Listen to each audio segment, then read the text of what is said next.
अपमान कर दिया। सुनीति माँ ने कहा पहले ठाकुर जी का पूजन करो, ध्यान करो, साराधना करो, और जब प्रभु प्रसन्न हो जाए तो वरदान मांगना कि मेरा जन्म सुरुचि के गर्भ से हो जाए, इसलिए मुझे सिंहासन पर बैठने का अधिकार मिल जाए। जिसको ठाकुर जी मिल जाए उसको गर्भ में आने की जरूरत है। गर्भ में इतना दुख होता है जितना जीवन में कभी नहीं हुआ। गर्भवास समम दुखम भूतो न भविष्यति। अगर माँ आप गर्भ में है, माँ गरम गरम चाय पी ले तो आपकी क्या स्थिति होगी। मलमूत्र में पड़ा हुआ पुरुष ठाकुर जी से प्रार्थना करता है, प्रभु अब की बार इस नरक से बाहर निकाल लो, जीवन में आपका ऐसा भजन करूंगा कि दोबारा कभी गर्भ में न आना पड़े। ध्रुव जी महाराज अपनी माँ के पास पहुंचे, सुनीति के पास, सारा वृत्तांत कह सुनाया। सुखदेव जी कहते राजन, जैसे खिली हुई लता अग्नि की लपट से मुरझा जाती है, वैसा खिला हुआ मुखकमल सुनीति जी का जब सौतेली माँ के वचनों को सुना तो चेहरा मुरझा गया। सुनीति माँ कहती बेटा चूक मत जाना, तू अभी तक अपने पिता का परिचय पूछता था और मैं तेरे पिता का परिचय न दे पाई, लेकिन तेरी सौतेली माँ ने उस परम पिता का पता बताया है, जिस पिता को पाने के बाद ऐसी कोई गद्दी शेष नहीं रह जाती जो तुम्हें ना मिल जाए। ध्रुव जी कहते हैं माता जी वो हमें कहाँ मिलेंगे। सुनीति माता कहती है कि ये पूछो वो कहाँ नहीं रहते। हरि व्यापक सर्वत्र समाना और प्रेम ते प्रगट होए मैं जाना। ध्रुव जी महाराज चल पड़े, 5 वर्ष की अवस्था। रास्ते में नारद जी से भेंट हो गई और नारद जी जिसको मिले उसका कल्याण जरूर हुआ है। नारद जी महाराज कहते हैं क्षत्रिय पुरुष है, जरा इसका वैराग्य तो देख लूं कैसा है। नारद जी कहते भैया कहाँ जा रहे हो? बोले हरि का भजन करने के लिए जा रहा हूं। नारद जी कहते हैं जिस जंगल में आप भजन करने के लिए जा रहे हो वहां शेर भालू भी रहते हैं, आपको शेर भालू ना देख लें, यहाँ लेने के देने पड़ जाएं।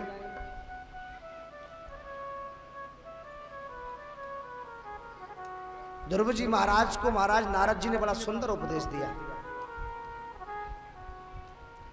लेकिन ध्रुव जी महाराज कहते हैं महाराज आपका जो वचन है वो वास्तविक अमृत औषधि है, लेकिन कोई गाय के नीचे छलनी लेकर के अगर दूध दोहने बैठ जाए तो एक भी दूध उस छलनी में टिक नहीं सकता।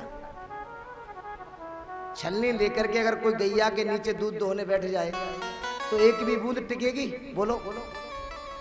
तो आपने जो वचन कहे वो वास्तविक अमृत औषधि है, लेकिन सौतेली माँ के वचनों से मेरा हृदय इतना व्यथित हो गया है, आपके वचन मेरे हृदय में टिकते नहीं। आप तो ये बताओ कि परमात्मा कैसे मिलेगा। नारद जी ने देख लिया पक्का चेला ये लौटने वाला नहीं है, तो द्वादशाक्षर मंत्र का महाराज उसको दीक्षा दे दी। ओम नमो भगवते वासुदेवाय की दीक्षा दी। नारद जी अंतर ध्यान हो गए और ध्रुव जी महाराज ने ठाकुर जी का ध्यान करना प्रारंभ कर दिया। और ध्यान कैसे कर रहे हैं, साधना कैसे कर रहे हैं? भजन चल रहा है, श्रीमन्नारायण नारायण नारायण, श्रीमन्नारायण नारायण नारायण, श्रीमन्नारायण नारायण नारायण, श्रीमन्नारायण नारायण, भजमन्नारायण नारायण नारायण, भजमन्नारायण नारायण नारायण। जब साधना का पहला महीना लगा तो ध्रुव जी महाराज देखिए साधना की विधि है। जब पहले महीना भजन कर रहे हैं तो क्या करते हैं कि त्रिरात्रांते त्रिरात्रांते कपित्थ बदरासन। पहले महीने केवल महाराज जंगल में जो फल मिल जाते उसको खा करके अपना जीवन यापन कर रहे हैं। और ठाकुर जी की सेवा कर रहे हैं। श्रीमन नारायण नारायण नारायण, श्रीमन नारायण नारायण नारायण। और जब दूसरा महीना लगा तो नियम और कठोर कर दिया। देखिए साधना करना है तो धीरे धीरे चढ़ो, एक एक सीढ़ी चढ़ोगे तो छत पर पहुंच जाओगे, और एक साथ चढ़ने की कोशिश करोगे तो ऊपर से गिरोगे महाराज घुटना टूट जाएगा। पहला महीना तो फल खाते हैं, और जब दूसरा महीना लगा तो षष्ठे षष्ठेर भको दिने केवल तृण पर्णादि जो पत्ते होते हैं ना वृक्षों के, उन पत्तों को खाते केवल 6 दिन में एक बार, और भजन चल रहा है। और श्रीमन नारायण नारायण नारायण, श्रीमन नारायण नारायण नारायण। जब तीसरा महीना लगा तो नियम और कठोर कर दिया। नव में हनी, अब 9 दिन में केवल यमुना जी का जल पान करते हैं, और भजन वैसे ही चल रहा है। देखिए अपने शरीर को धीरे धीरे कसो तो साधना होगी। ऐसा नहीं महाराज जीवन में कभी व्रत नहीं रहे और मन में जिज्ञासा चढ़ी, भूत सवार हो गया, हम 9 दुर्गाओं में व्रत रहेंगे, और 1 दिन रहे, 2 दिन रहे, 3 दिन रहे, चौथे दिन बीमार हो गए, हॉस्पिटल में भर्ती हो गए जाकर। ऐसा नहीं, पहले 1 दिन रहो, फिर 1 महीने बाद 2 दिन रहो, धीरे धीरे शरीर को कसो। और नारद जी महाराज के वचनों को सुन करके ध्रुव जी महाराज वही कर रहे हैं। और श्रीमन नारायण नारायण नारायण, श्रीमन नारायण नारायण नारायण। ओ भजमन नारायण नारायण नारायण, ओ भजमन नारायण नारायण नारायण। जब चौथा महीना लगा तो केवल वायु का आहार करके भजन कर रहे हैं। एक यौगिक क्रिया है, जो बड़े बड़े वीतराग संत होते हैं, गिर कंदराम पड़े हुए हैं, वो केवल वायु का आहार करके अपना जीवन बिता लेते हैं, और भजन वही चल रहा है। और श्रीमन नारायण नारायण नारायण, श्रीमन नारायण नारायण नारायण। ओ भजमन नारायण नारायण नारायण, ओ भजमन नारायण नारायण नारायण। लेकिन छठा महीना लगा तो ध्रुव जी महाराज ने ऐसा प्राणायाम चढ़ाया कि सभी देवताओं की प्राण वायु अवरुद्ध हो गई। सभी देवता ब्रह्मा जी के पास पहुंचे, बोले महाराज हमको सांस लेने में बड़ी तकलीफ है। ब्रह्मा जी ने कहा वही स्थिति हमारी, हम क्या करें? बोले चलो विष्णु भगवान के पास। सभी ब्रह्मा जी और देवताओं के साथ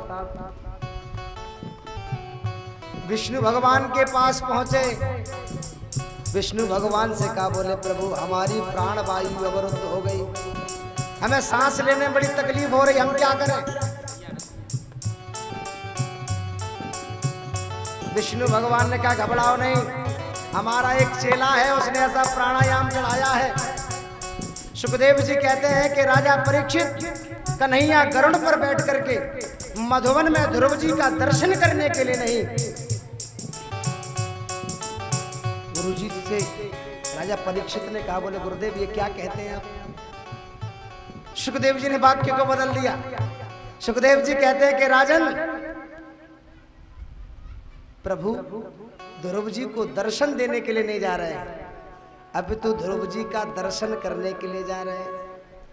धन्य है ऐसा भक्त परमात्मा जिसका स्वयं दर्शन करने के लिए पधारा हो। अब ठाकुर जी सामने पर बैठे खड़े हैं, लेकिन ध्रुव जी महाराज आंख बंद करके ठाकुर जी की छवि का हृदय में दर्शन कर रहे हैं।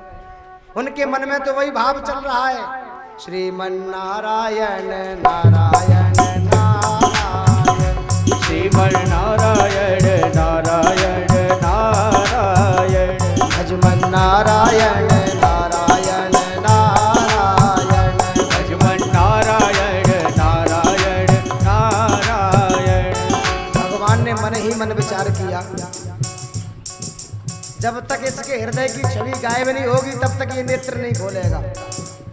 तो मेरे कन्हैया ने महाराज हृदय में जो छवि नाच रही थी बंसी वाले की, उसको गायब कर दिया और जैसे ही हृदय की छवि गायब हुई, सोई छटपटा करके ध्रुव जी महाराज ने नेत्र खोले, और जब नेत्र खोले तो वही छवि सामने खड़ी हुई थी। अब तो ध्रुव जी महाराज अचंभित रह गए, मन ही मन विचार करने लगे। मैंने गुरुजी से, माताजी से सब कुछ पूछा, लेकिन जल्दी जल्दी में ये पूछना भूल गया कि जब ठाकुर जी सामने आ जाएं तो उनकी प्रार्थना कैसे करना चाहिए। ये मैंने जल्दी जल्दी में नहीं पूछ पाया। बोलो राधे राधे। दीन बंधु उर अंतर्यामी,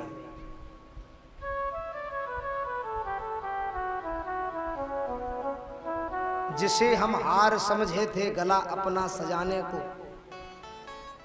जिसे हम हार समझे थे गला अपना सजाने को, वही अब नाग बन बैठे हमारा खाना खाने को। परमात्मा जिस पर कृपा कर दे वो गूंगा बोलने लग जाता है। परमात्मा जिस पर कृपा कर दे वो लंगड़ा व्यक्ति पहाड़ों को तीरता हुआ पार चला जाता है। मूक होई वाचाल पंगु चढ़े गिरिवर गहन, जासु कृपा सो दया, जिस पर प्रभु की कृपा हो जाए। ठाकुर जी ने अपना शंख निकाला, अपस्पर्श बालम कृपया कपोले, ध्रुव जी के गाल से स्पर्श कराया तो वेद वेदांत का ज्ञान हो गया। बड़ी सुंदर स्तुति करी कि नमा परस्मयी पुरुषाय भूयसे, ओ सदुद्भवस्थान निरोध लीलया। हे प्रभु, ये आपकी लीला चल रही है। हम तो केवल आपसे एक ही प्रार्थना करते हैं कि आपका नाम हमारी जिह्वा पर सदा स्मरण होता रहे। बड़ी प्यारी स्तुति करी। भगवान ने कहा ध्रुव कुछ मांगो। ध्रुव जी महाराज कहते हैं महाराज ये मांगना तो व्यापारियों के बीच होता है, भक्त और भगवान के बीच कहां से आया। जो व्यक्ति ठाकुर जी के सामने बैठ करके ठाकुर जी से कुछ मांगता है वो तो कामधेनु गाय अगर सामने खड़ी हो वो बकरी की पूजा कर रहा है, इसके समान होता है। ठाकुर जी के सामने अगर आप पहुंच जाए, ठाकुर जी प्रकट हो जाए, तो संसार की अनिष्ट वस्तुओं को क्यों मांगते हो। ठाकुर जी से प्रार्थना करिए कि हे प्रभु, जन्म जन्म हमारी जो मन की रति है वो आपके चरणों में जुड़ी रही। भगवान कहते नहीं नहीं, तुम जिस भाव से यहाँ पर आए थे हमें पाने के लिए, वो भाव तुम्हारा हमें पता है। तुम राज्य पाने के लिए आए थे, इसलिए जाओ 36,000 वर्ष तक शासन करो, हमारा आशीर्वाद है। प्रभु अंतर ध्यान हो गए और ध्रुव जी महाराज को लगा मानो हमको छल लिया गया, ठग लिया, हमारी बुद्धि देवताओं ने हर ली। ध्रुव जी महाराज लौट करके घर आए और जो सौतेली माँ फूटी आंख नहीं देखना चाहती थी, या स्वागत में सबसे पहले दौड़ रही है। क्यों कि जा पर कृपा राम की होई, ता पर कृपा करे सबको, नहीं अंतर में नहीं बाहर में, नहीं आम में है नहीं खास में है, न विरक्ति में है न विलास में है, यदि प्रेम है तो प्रभु पास में है। सौतेली माँ के चरणों में प्रणाम किया, अपने पिता के चरणों में प्रणाम किया, अपनी माँ सुनीति के चरणों में प्रणाम किया।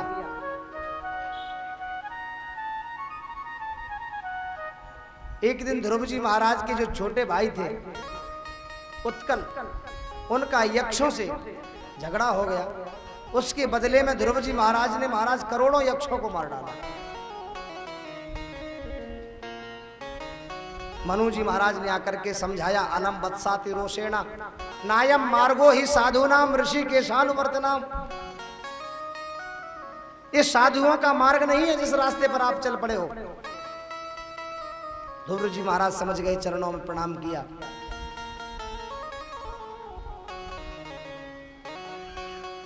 छत्तीस 36,000 वर्ष जब पूरे हो गए तो ध्रुव जी महाराज के लिए विमान आया।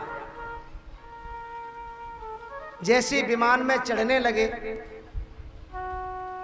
तो इसका नाम है मृत्यु लोक। जब तक कोई व्यक्ति संसार में मृत्यु को स्वीकार नहीं करेगा वो इस संसार सागर से बाहर नहीं जा सकता। मृत्यु देव को हर व्यक्ति को स्वीकार करना ही पड़ेगा। और ध्रुव जी महाराज जैसे ही रथ में बैठने लगे तो मृत्यु देव आ गए। महाराज पहले हमें स्वीकार करो तब आप रथ में बैठिएगा। ध्रुव जी ने कहा जरा सिर इधर आओ हमारे पास। मृत्यु देव को अपने पास बुलाया और कहा जरा सिर नीचे करो। और मृत्यु देव ने जैसे ही सिर नीचे किया तो मृत्यु मूर्धनि पदम दत्वा आरुरोहाद्भुतम गृहम। मृत्यु के सिर पर पैर रख के ध्रुव जी महाराज रथ में बैठ गए। विमान उड़ने लगा। जैसे ही विमान आकाश में जाने लगा तो भगवान के पार्षदों ने पूछा ध्रुव जी महाराज तुम्हारा मुख चेहरा क्यों मुरझाया हुआ है, तुम्हारा मुख लटका हुआ क्यों है। ध्रुव जी महाराज कहते हैं महाराज क्या बताऊं, जल्दी जल्दी में मैं अपनी माताजी को भूल आया। भगवान के पार्षदों ने कहा जिस माँ ने ध्रुव जैसा तत्व अगर प्रकट किया है तो उसकी माँ पीछे कैसे रह सकती है। आगे देखो वो विमान जा रहा है उसमें तुम्हारी माताजी बैठ करके जा रहे हैं। कहने का अभिप्राय यह है जब ध्रुव तत्व की प्राप्ति होगी तो मृत्यु रूपी भी कुछ नहीं बिगाड़ सकते। मृत्यु देव आपका कुछ नहीं बिगाड़ सकते। हमने कहा था ना कल जो मृत्यु के भय से बचना चाहता है वो ठाकुर जी का चरणोदक पिए। अकाल मृत्यु हरणम सर्व व्याधि विनाशनम विष्णु पादोदकम पीत्वा पुनर्जन्म न विद्यते। जो व्यक्ति ठाकुर जी का चरणामृत रोज पीता है उसको अकाल मृत्यु नहीं होती, मृत्यु का डर नहीं होता। कल मैंने सुनाया था, आज आ गया है सुना दे रहा हूं। और लास्ट में कहा है कि पुनर्जन्म न विद्यते, उसका पुनः जन्म नहीं होता, ऐसी शास्त्रों की मान्यता है। बोल कृष्ण कन्हैया लाल की जय हो। हमारी भक्ति ऐसे हो गई है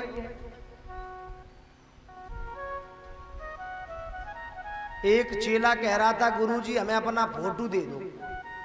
हमने कहा भाई फोटो का क्या करोगे, गुरुजी दे दो। तो हमने कहा भैया मांग रहा होगा, पूजा करेगा, अगरबत्ती लगाएगा। हमने तो फोटो दे दिया। फिर हमने पूछा भाई क्या करोगे, बोले गुरुजी बड़ा सा फोटो बनवाएंगे, इसको अपनी दुकान में टांगेंगे। और हमारा घी का व्यापार है, कोई भी व्यक्ति आएगा सेठ जी घी अच्छा देना तो हम कहेंगे गुरुजी की सौगंध खा के कहते हैं घी 1 नंबर का है। बोलो राधे राधे। ऐसी भक्ति हो गई हमारी।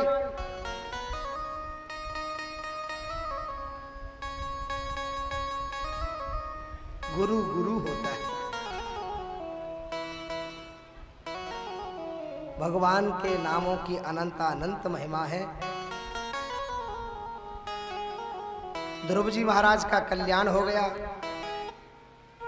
इन्हीं के वंश में आगे चल के महाराज प्राचीन वरही का जन्म हुआ। अभी तो समय है। प्राचीन वरही का जन्म हुआ। प्राचीन वरही बड़े धर्मात्मा राजा थे।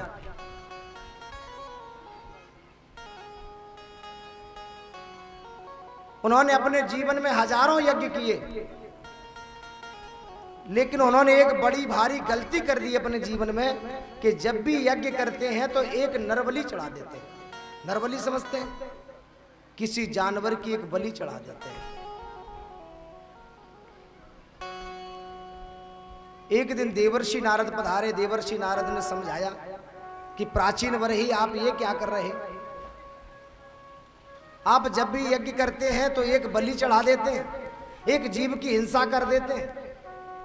प्राचीन वरही कहते हैं महाराज मैंने शास्त्रों में पढ़ा है वही करता हूं। शास्त्रों में क्या पढ़ा है कि अमुक यज्ञ करो तो अमुक बलि चढ़ाओ। नारद जी कहते हैं देखिए प्राचीन वरही ऐसा नहीं है। हिंसा को बांधने के लिए एक नियम कर दिया कि आप अपने जीवन में अश्वमेध यज्ञ करो तो एक जानवर की बलि दे दो। अब बताओ, यहां पर इतने लोग बैठे हुए हैं, इनमें से कितने लोगों ने अपने जीवन में अश्वमेध यज्ञ किया है? तो जब अश्वमेध यज्ञ होगा तभी तो बलि चढ़ेगी। जो रोज बलि चढ़ रही थी वो तो बच जाएगी। एक हिंसा में बांध दिया। देखिए, वेद कभी हिंसा की बात नहीं करता। वेद भगवान कहते हैं कि परोक्षवादः वेदोयम बालानाम अनुशासनम। वेद अहिंसावादी होता है। हिंसा में बांध दिया। एक चेला गया गुरुजी के आश्रम में, वो बीड़ी पीता था। बोलो राधे राधे। क्या करता था?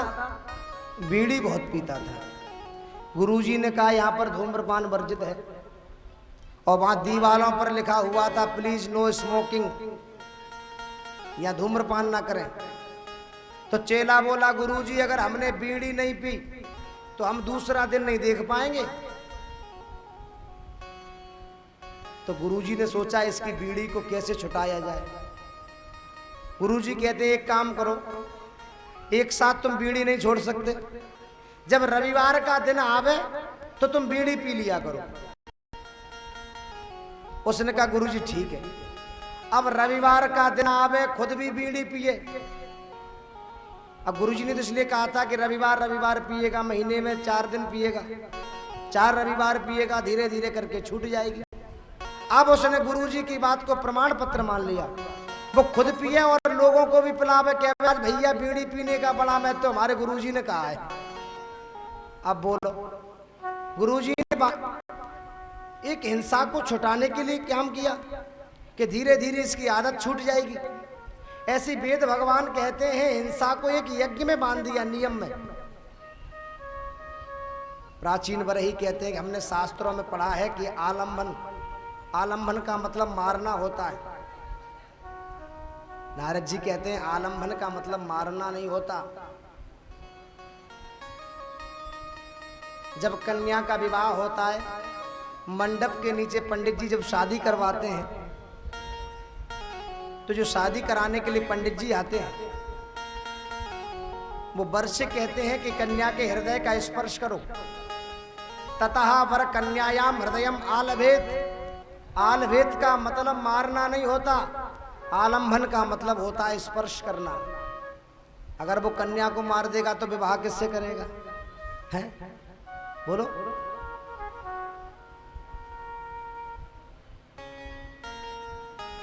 प्राचीन बरही घबराए। प्राचीन बरही कहते हैं गुरुदेव अब क्या होगा?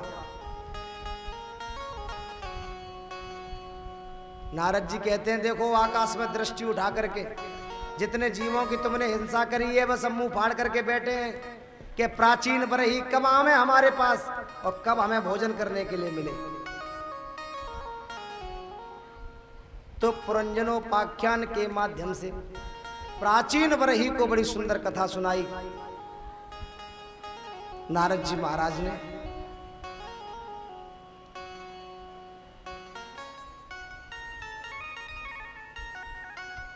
ये पुरंजन क्या है? दो मित्र थे, अभिज्ञात और पुरंजन। ए बालक बैठ जाओ, बोलो राधे राधे। बोल सद्गुरुदेव भगवान की जय हो।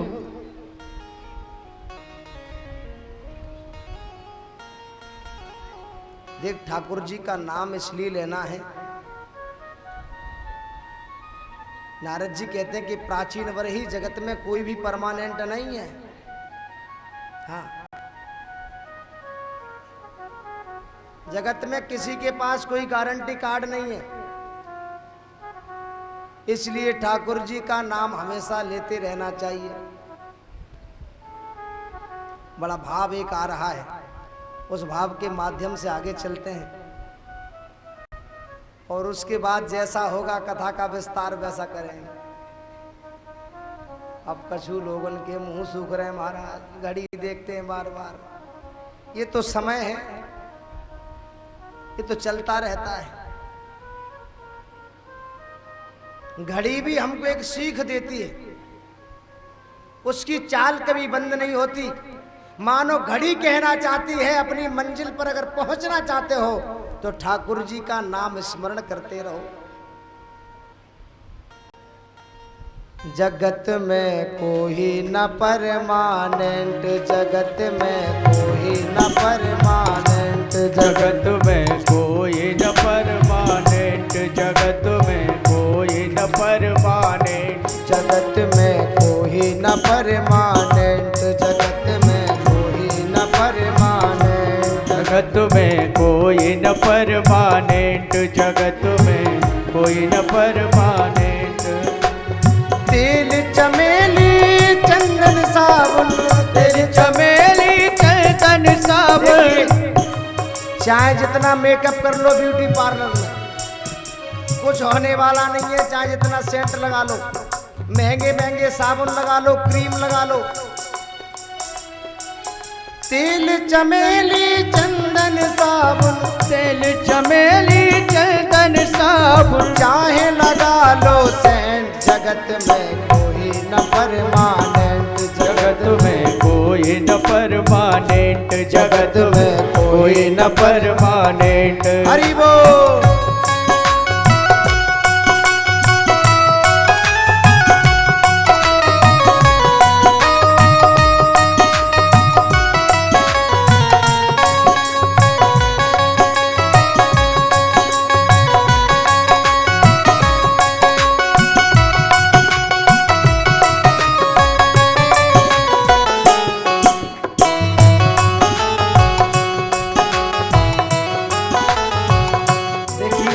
आवागमन लगा है,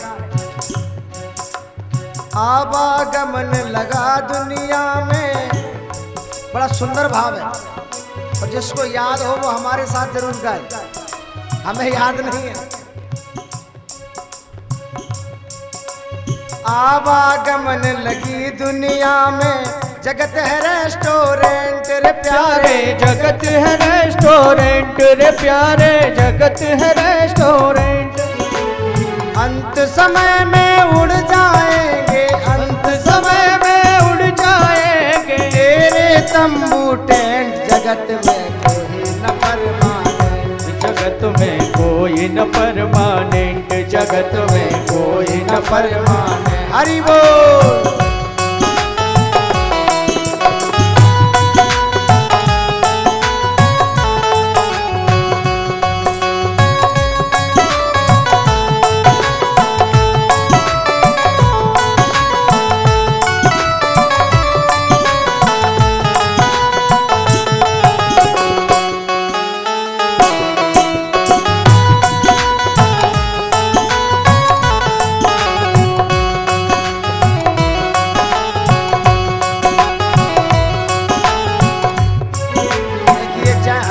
जाओ चाहे मथुरा और चाहे दिल्ली कैंट घूमो,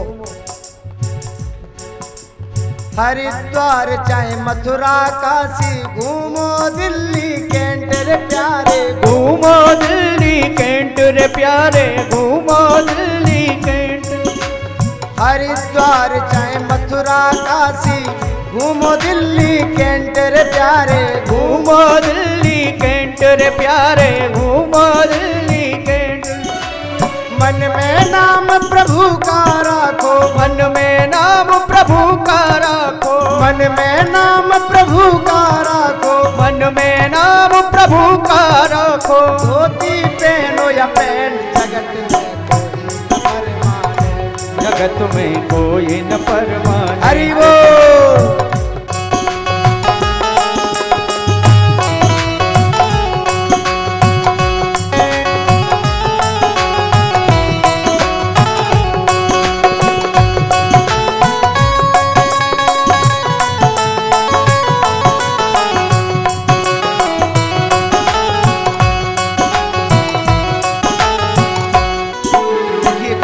सोच रहा हो हम बहुत बड़े आदमी हैं, काल हमारा कुछ नहीं बिगाड़ पाएगा, ऐसा नहीं है। चाहे कोई पद हो, चाहे जितना धन हो, काल सबको खाता है महाराज।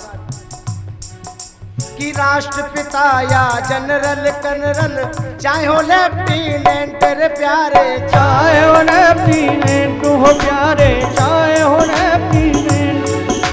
काल सभी को खा जाएगा, काल सभी को खा जाएगा, काल सभी को खा जाएगा, काल सभी को खा जाएगा। लेडी हो या जेंट जगत में कोई न परमानेंट, जगत में कोई न परमानेंट, जगत में कोई न परमानेंट। तेल चमेली चंदन साबुन, तेल चमेली चंदन साबुन, तेल चमेली चंदन साबुन, तेल चमेली चंदन साबुन। चाहे लगा लो सेंट जगत में कोई न परमानेंट, जगत में कोई न परमानेंट, जगत में कोई न परमानेंट, जगत में कोई न परमानेंट, जगत में कोई न परमानेंट, जगत में कोई न परमानेंट, कोई न परमानेंट, जगत में कोई न परमानेंट। कि आया है सो जाएगा, कि राजा रंग फकीर, अब कोई सिंहासन चढ़ चला, कोई बंधा जंजीर। हरे रामा रामा राम सीता राम राम राम, हरे रामा रामा राम सीता राम राम राम, हरे रामा रामा राम सीता राम राम राम, हरे रामा रामा राम सीता राम राम राम, सीता राम राम राम सीता राम राम राम, सीता राम राम राम सीता राम राम राम, हरे रामा रामा राम सीता राम राम राम, हरे रामा रामा राम सीता राम राम राम, हरे रामा रामा राम सीता राम राम राम, हरे रामा रामा राम सीता राम राम राम, हरे रामा रामा राम सीता राम राम राम, हरे रामा रामा राम सीता राम राम राम, सीता राम राम राम राम राम राम सीता राम राम राम, सीता राम राम राम। जय जय श्री राम। राधे। जगत में कोई न परमानेंट, तेल चमेली चंदन साबुन, अरे चाहे लगा लो सेंट जगत में कोई न परमानेंट, कोई परमानेंट नहीं है। कोई आज गया कोई कल गया, कोई चंद रोज में जाएगा। घबराओ मत कि आज हम जा रहे हैं, कल जो तुम्हारे पीछे खड़े हैं वो भी तुम्हारे साथ आ जाएंगे। कोई आज गया कोई कल गया, कोई चंद रोज में जाएगा। यहाँ का नियम है, इसका नाम है संसार, और संसार का व्याकरण में अर्थ होता है संसरति इति संसारः, जो सरकता रहे खिसकता रहे, इसका नाम संसार है। जो कल था वो आज नहीं, जो आज है वो कल नहीं रहेगा, इसी का नाम है संसार।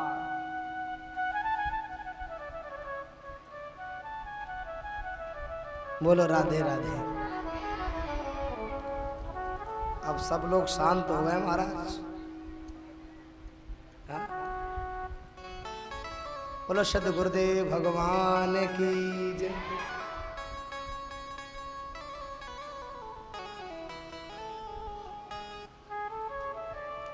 अच्छा एक बात बताओ,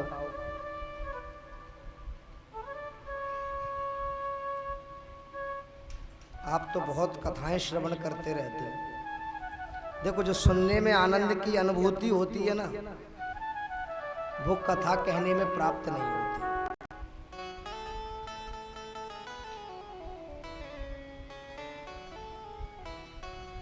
अब एक आज गोपनीय रहस्य बता देता हूं, उसके बाद कल की कथा के लिए हम लोग चलेंगे।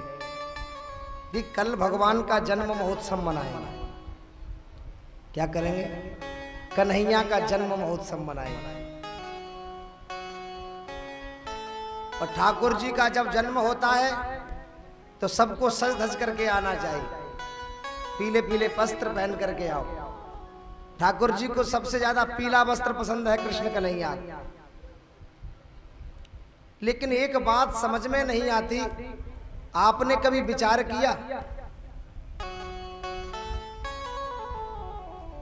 कि हम सीताराम सीताराम राधे श्याम क्यों कहते हैं? राम सीता क्यों नहीं कहते? हाँ बराद नरेश बताओ, नहीं पता? बता दे। अब समय बहुत हो गया, कल के लिए बचा लेते हैं। अब कोई नहीं कहेगा। बोल सद गुरुदेव भगवान की जय हो।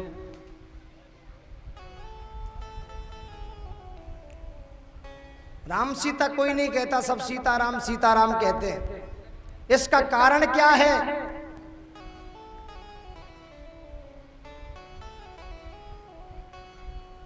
वाल्मीकि जी महाराज ने इसका बड़ा सुंदर वर्णन किया है।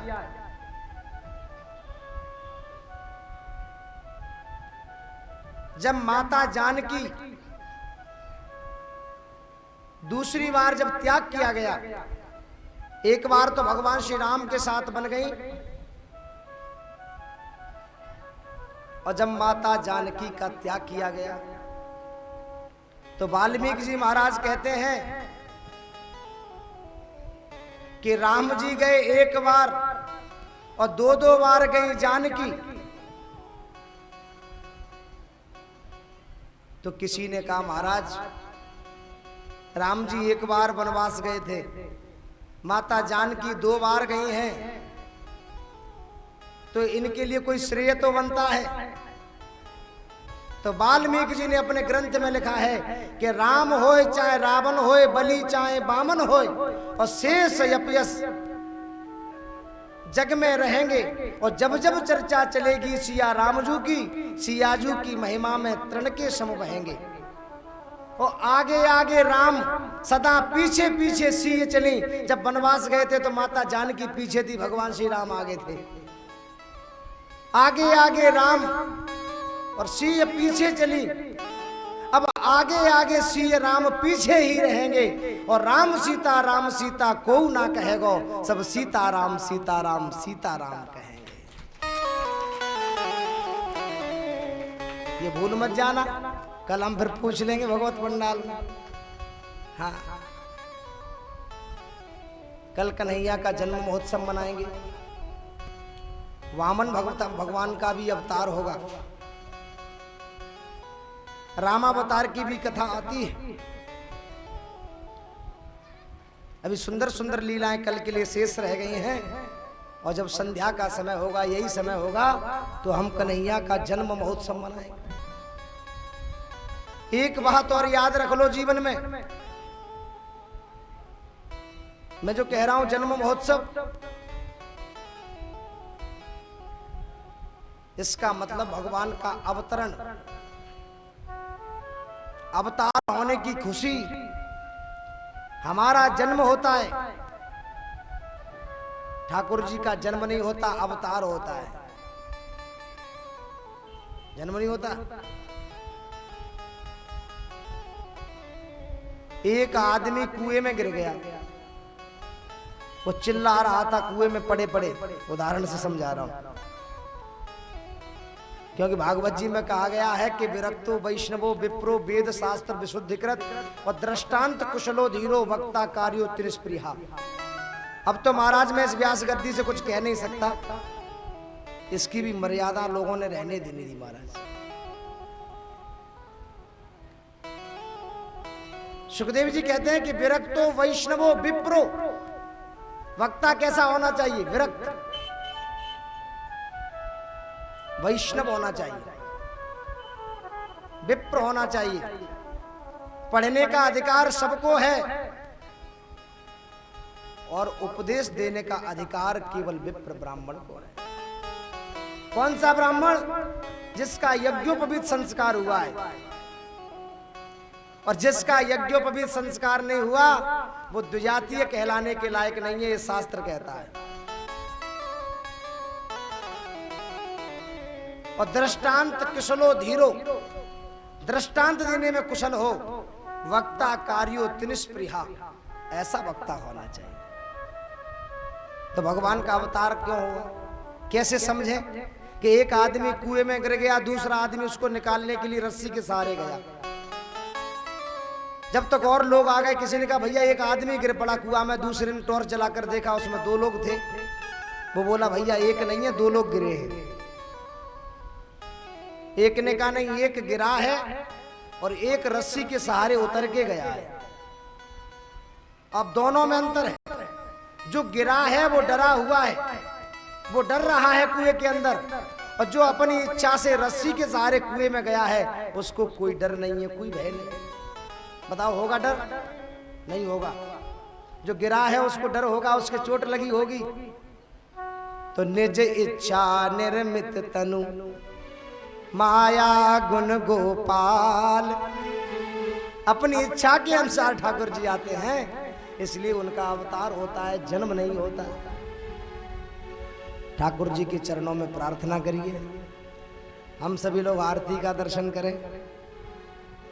और सुंदर देखो, मैं तो उनको इस व्यासपीठ से बार बार धन्यवाद देना चाहता हूं